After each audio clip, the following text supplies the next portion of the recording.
Pero yung pain po, ay in terms of pain, ano yung part na pinakamahirap with having cancer? Ang sakit po talaga, ma'am, sobrang sakit. Isang araw sabi ko sa ate ko, pupunta ako diyan sa Zambales. Bakit? Hindi ko kaya. Pagkasalita ko ng hindi ko kaya, sobra ng tulo. Sobrang sakit, hindi ako makakatulog. Siguro yung may mga breast cancer, ma'am, nararamdaman ito. Malakas ang pain tolerance ko kasi anak mahirap ako. Matapang ako. Hindi ko iniinda ang sarili ko. Pero yung naramdaman ko sa panahong yon na hindi pa ako nagpapagamot, sobrang sakit. As in parang sinasaksak, gano'n? Hinihiwa.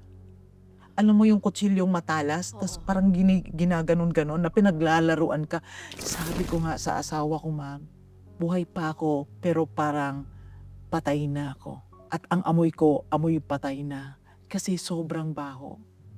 Dahil wala akong tamang medikasyon, kung ano-ano lang yung tinatapal ko dito na nakakadagdag ng pagka-infeksyon ng dede ko.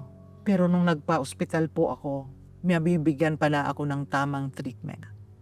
Alam niyo po, sabi ng mga katabi ko sa bed, akala nila wala akong sakit. Kasi nagjo-joke ako. Yung bubbly personality, Yes, yung yes, yung ganon. yes. Pero pag sumigaw daw ako, sobra daw palang sakit ng naramdaman ko. Kasi hindi ko na napapansin ang mga katabi ko. Ang napapansin ko lang sakit. Wala na akong pakialam kung nakaistorbo ako sa katabi ko. Basta ang alam ko lang masakit. Pag hindi ako na-dressing, sobrang sakit. Salamat na lang sa wound management ng ospital at unti-unting gumaling ang sugat ko, natuyo.